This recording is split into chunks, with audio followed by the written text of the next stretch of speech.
शुरू आवाज है। प्रणाम, नमस्कार। कल के समाचार पत्र और व्हाट्सएप पर एक न्यूज़ को देखा और पढ़ा, जिससे मैं मर्माहत हूँ। मुझ पर लगाए गए झूठे इल्ज़ाम जो बारे में पेपर में आया है, वो सारे बेबुनियाद हैं। कहीं से वो सत्य नहीं है। मैं सारे आरोप का एक सिरे से खारिज करता हूँ।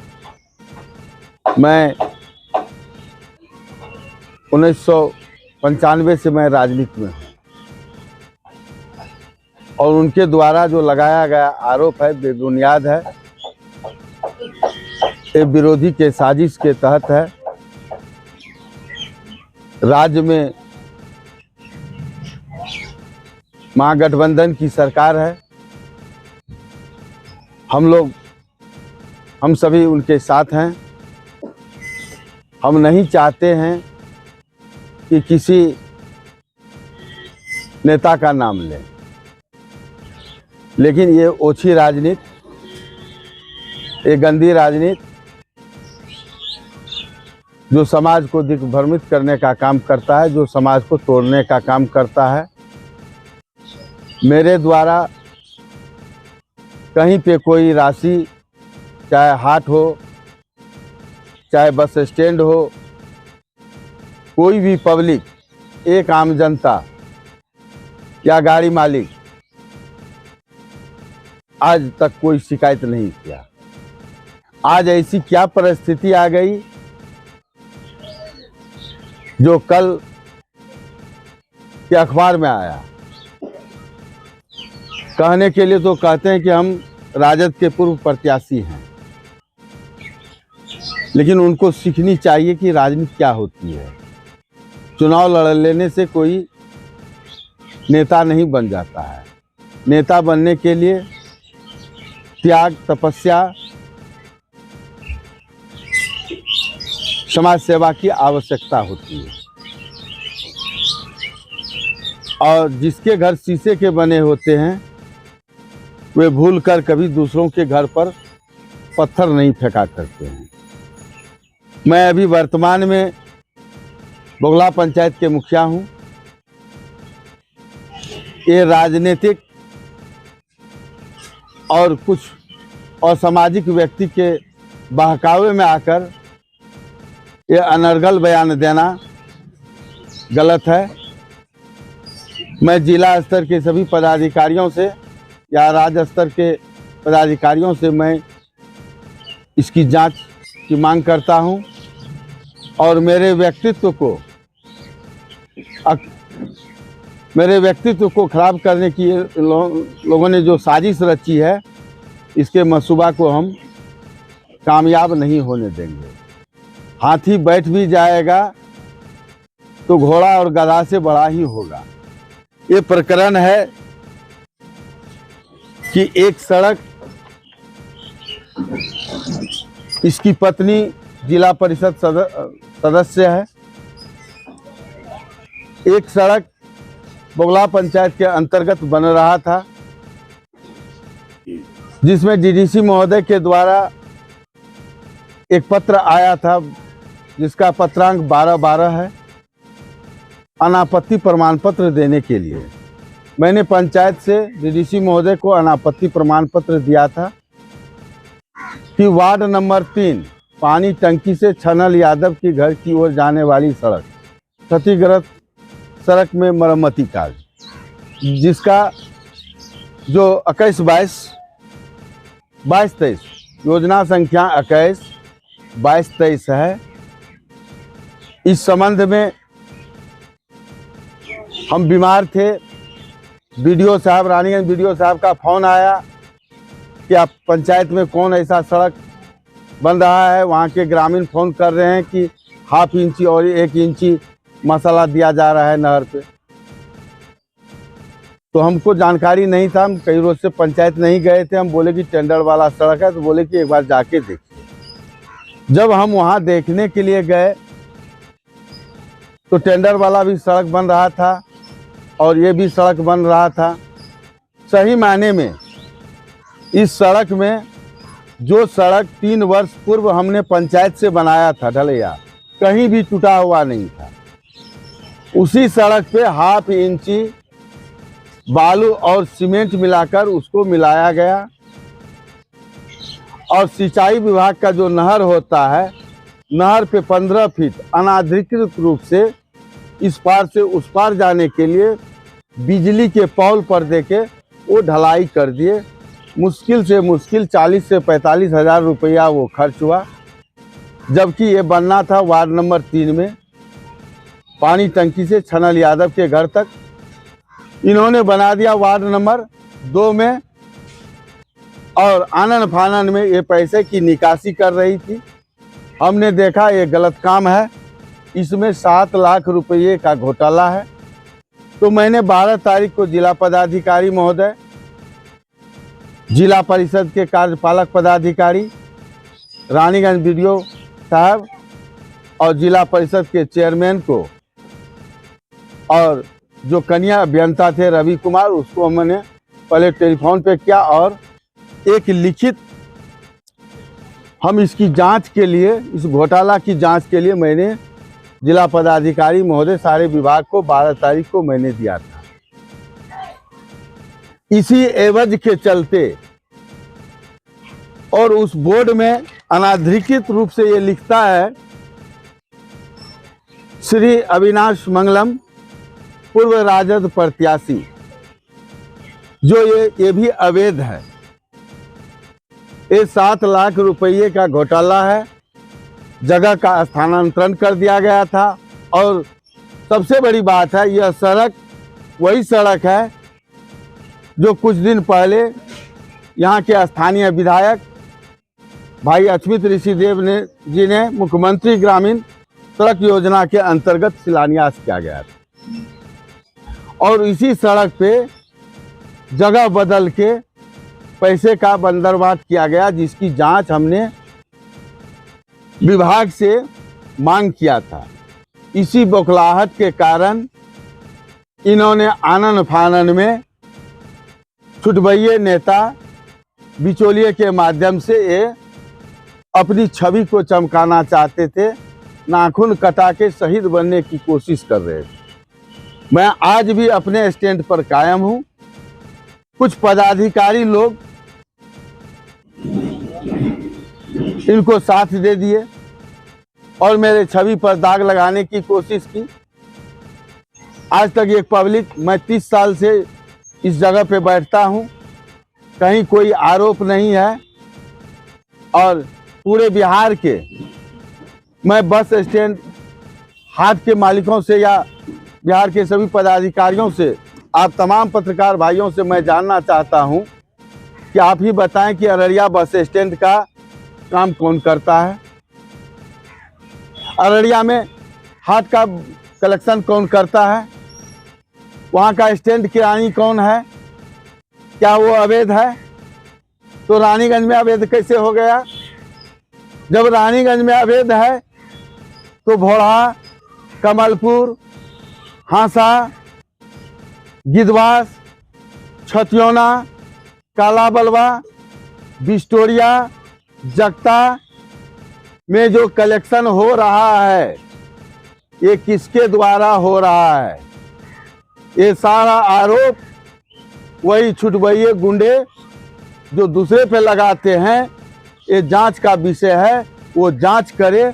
आज भी वो लोग सभी जगह अवैध रूप से, कहीं किसी का बंदोबस्त नहीं हुआ है, ये लोग कलेक्शन करते हैं और यहाँ के पदाधिकारी मुख्य दर्शक बने हुए हैं।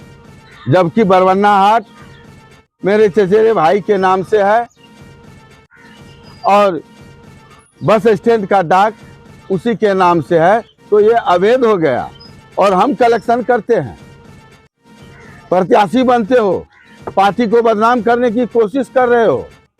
ये राजद के लोग, कुछ नेता महागठबंधन में आने के बाद सत्ता सुख के चलते बौखला गए हैं। आपस में कोई शास्त्र पे बयान देते हैं तो कोई तुलसीदास जी को गलत कहते हैं, अपने ही दल के सरकार को विधायक जी अनर्गल बयान देते हैं। ये लोग सत्ता के सुख में बौखला गए हैं। इनको पता होनी चाहिए कि मैं उसी साख से वहीं से विधानसभा चुनाव लड़ा हूं और मैं क्या करने जा रहा हूं। जिस डाल पे बैठे हैं उसी डाल को ये लोग काटना चाहते हैं और इनके द्वारा जिला परिषद क्षेत्र के सभी पंचायत में अवैध रूप से काम किया गया है। और ये बोर्ड, एक पिक्चर आप देख सकते हैं कि इसमें लिखा है कि राजद पूर्व प्रत्याशी, ये अनाधिकृत नहीं है, इसकी जांच हो। बोर्ड में योजना का नाम सही है लेकिन ये वार्ड नंबर 2 में है, जहां बनना था वहां बना नहीं और इसी जांच के कारण ये लोग बौखला गए हैं। और हम पराया वो कहते हैं कि इसको मारा उसको मारा, हम किसको किसको मारे। जो पदाधिकारी पल पल जनता को लूटता है और अपने जनता, वो जनसेवक है, बिना पैसे का काम नहीं करता है, वहां हम उस बेसहारे के लिए खड़े होते हैं। वैसे व्यक्ति वो हमको कहेगा बाहुबली है, जो पल पल लूटता है, बिना रिश्वत का काम नहीं करता है। हम किसको गाली देते हैं? रानीगंज की एक भी जनता आज तक कोई शिकायत नहीं किया। हम भी पूर्व में लोकसभा चुनाव लड़े हैं। हम चाहते हैं कि हमारी सरकार और बिहार के यशस्वी मुख्यमंत्री, लोकप्रिय मुख्यमंत्री माननीय नीतीश जी का प्रोग्राम 3 तारीख को होने वाला है। और कल के अखबार में और न्यूज में जो देखा, अररिया जिले के साथ साथ पूरे प्रदेश के कार्यकर्ता साथी पूछ रहे हैं, अगर ये लोग अपनी हरकत पे बाज नहीं आए तो अररिया जिला के साथ साथ पूरे बिहार में आंदोलन होगा। हम नहीं चाहते हैं कि आंदोलन हो और जब तक मुख्यमंत्री जी का प्रोग्राम नहीं हो जाता है तब तक इस पर हम लोग अभी कुछ नहीं कहेंगे। लेकिन मैं पदाधिकारियों से मैं आग्रह करता हूं कि वो जांच करे, जांच का विषय है तो जांच करे और जो किसी के मनगढ़ंत कहानी पे या अखबार में बिना सबूत और साक्ष्य के निकाल देते हैं और वैसे बिचौलिए नेता जिसका नाम मैं नहीं लेना चाहता हूं, उस पर कानूनी कार्रवाई हो। और मेरे व्यक्तिगत जीवन पर जिन्होंने कटाक्ष किया है, मैं इनके लिए बर्दाश्त नहीं करूंगा। मेरी संगठन पूरे बिहार राज्य में है, मैं हर जगह आंदोलन करूंगा और पूरे बिहार राज्य के स्टैंड हाट के मालिकों को मैं भी धरना पे बैठाऊंगा। जब आप डाक देते हैं तो उसके रक्षा क्यों नहीं करते हैं? जहां नहीं हुआ वहां कौन कलेक्शन करता है? पकड़े न जाके वहां से हम सभी जगह का नाम बताते हैं। कोई एक व्यक्ति बता दे कि मुझसे रुपया लिया है। 25 साल से हम राजनीति में हैं। कोई एक भी व्यक्ति कह दे कि मैं प्रिंस विक्टर को रुपया दिया हूं, उसके बदले में, काम के बदले में, तब मेरा काम कराया है। हम भ्रष्टाचार के विरुद्ध फिलहाल बरगमा में लड़ाई लड़े और हम लोग लड़ाई लड़ते हैं भ्रष्टाचार, अन्याय और अत्याचार के खिलाफ। ठीक है, आप नेता हैं, नेतृत्व कीजिए, लेकिन जनहित में हो, शिक्षा, स्वास्थ्य, रोजगार व्यवस्था के लिए हो। पहले अपना आचरण तो आप ठीक कीजिए। खुद आपकी पत्नी जिला परिषद है और अपनी ही योजना में आपने 7 लाख रुपये का घोटाला किया, जो मेरे ही पंचायत का है। मैं इसके लिए बर्दाश्त नहीं करूंगा। कल पंचायत में कार्यकारिणी की बैठक है, उसमें मैं निर्णय लूंगा और इसके बाद अगर विभाग जांच नहीं करेगा तो हम इसके लिए सड़क से लेकर संसद तक इस आवाज को पहुंचाने का काम करूंगा।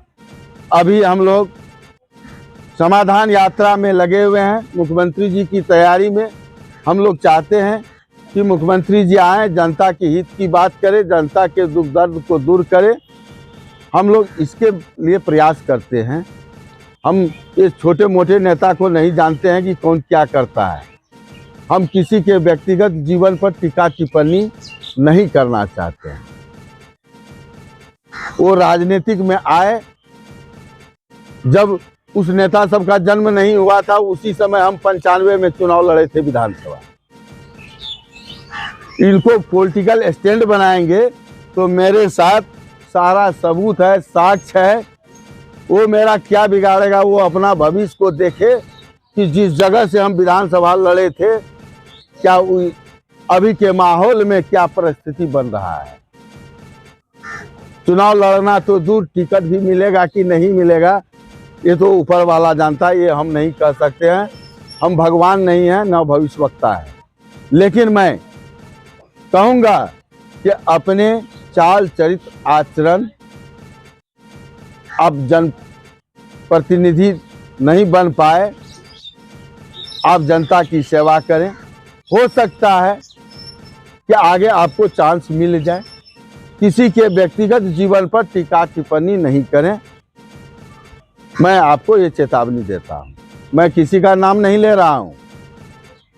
मैं कीचड़ पे ढेला मारना नहीं चाहता हूँ। मुझे यहाँ अररिया के सभी जनप्रतिनिधि के बारे में मैं अवगत हूँ। मैं प्रत्येक दिन हर मुद्दे को मैं उठाता हूँ। जहाँ अन्याय और अत्याचार होता है वहाँ मैं खड़ा होता हूँ। तो आप मेरे छवि को बदनाम करने की कोशिश करते हैं। हम आज से 30 साल पहले हम बस स्टैंड का काम देखते थे और सारे गाड़ी मालिक हम पर विश्वास करके यहाँ गाड़ी भेजने का काम किया, 50-50 लाख का गाड़ी। आज भी वो लोग हमसे पूछते हैं, गाड़ी मेरी है, ड्राइवर हम रखेंगे कि ये लोग रखेगा। जिसकी गाड़ी है, बस है, वो अपना कॉन्ट्रैक्ट स्टैंड किरानी रखता है। बैरियर डाक दूसरी चीज है, ये दूसरा चीज है। इस पर आप आरोप लगाते हैं। ये चुनावी वर्ष में मेरे छवि को आप खराब करना चाहते हैं। इसका जवाब आपको जनता देने के लिए तैयार है। आज हम इतना ही कहेंगे। इसका पूरा डिटेल मेरे पास है। अगर हम अपना मुंह खोल देंगे तो ये सब का हालत खराब हो जाएगा। हम नसीहत देना चाहते हैं कि अपनी आदत पे बाज आए। हम गलत किए हैं तो आप आए, पूरे अररिया जिला के मीडिया को बुलाए, बात कीजिए, संवाद कीजिए कि हम कौन सा किसका संपत्ति हड़प लिए हैं। हम कोई गरीब घर में पैदा लिए। हमारे खानदान में पहले भी विधायक सांसद हुआ। आज भी मैं अररिया जिला में मैं किसी से कम हस्ती वाला आदमी नहीं हूं। जब उन्होंने वो पटना नहीं देखा था तो उस समय हम 5 क्लास में पटना में हम पढ़ते थे। जब लोग आदमी राजनीति का को खो नहीं जानता था, उस समय भी हम विधायक जय कुमार सिंह के साथ उनके आवास पर रह के पढ़ते थे। मेरा बचपन काल कर्पूरी ठाकुर जी के सानिध्य में बीता है। और आप उस व्यक्ति को अति करते हैं। इसके लिए मुझे कोई चिंता नहीं है, कोई नहीं है। आप तमाम पत्रकार भाइयों से मैं आग्रह करता हूं कि आप निरीक्षण करें। अगर मेरी गलती है कहीं तो आप बोलें। कोई भी संवाद हो तो उसको स्पष्टीकरण होना चाहिए। मैं कल भी कुछ आदमी कह रहे थे बयान देने के लिए, मैंने सोचा बयान नहीं दूंगा। लेकिन ये बार बार ये टॉर्चर कर रहे हैं, तो ये लोग चाहते हैं कि हम फिर से वही 90 वाला विक्टर बने। हाथी बैठ भी जाएगा तो गधा से बड़ा होगा। हमारे खून में आदर्श है। हम आनंद मार्गी हैं।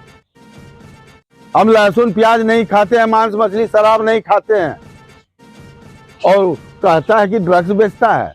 अरे जो शराबी है, जो ड्रग्स बेचता है, उनका हर एक वीडियो मेरे पास है। वो जांच करे ना। तो किसी के व्यक्तिगत जीवन पर आरोप नहीं होनी चाहिए। राजनीतिक लड़ाई है, राजनीतिक वेश की लड़ाई कीजिए जिससे जनहित में जनता को लाभ हो और पदाधिकारी पर अंकुश लगे। पदाधिकारी और प्रतिनिधि जनसेवक है, वो जनता का काम करेंगे। अगर जहाँ जिस क्षेत्र की जनता कमज़ोर होगा वहाँ कभी भी विकास संभव नहीं हो सकता है। हम आदर्शवादी हैं, आदर्श मेरे खून में है। आत्ममोक्षार्थम जगत हिताय च, अपने आत्मा की मुक्ति और जगत का यानी संसार का कल्याण जिस काम से होगा वही काम प्रिंस विक्टर करता है। प्रिंस विक्टर कोई परिचय का मोहताज नहीं है। हम चाहेंगे कि उच्च स्तरीय इसकी जांच हो और अनलीगल दिए गए बयान पर कानूनी कार्रवाई होनी चाहिए। सलाम।